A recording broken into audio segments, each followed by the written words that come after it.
Hey everyone, today I'll show you how to change keyboard on iPhone. First, open the Settings app on your iPhone. Scroll down and tap on General. Once you're in General, tap on Keyboard. So just have to scroll here, tap on Keyboard, and tap Keyboards at the top.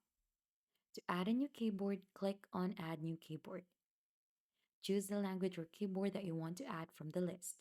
For example, Filipino. And once the keyboard has been added, you can switch between them while typing by tapping and hold the globe icon. So let's try it out. For example, here you'll tap on the globe icon and it will automatically switch the keyboard. And now if you want to go ahead and delete the keyboard, go back to the settings, click on keyboards again, then click on edit, click on this icon in here to delete it.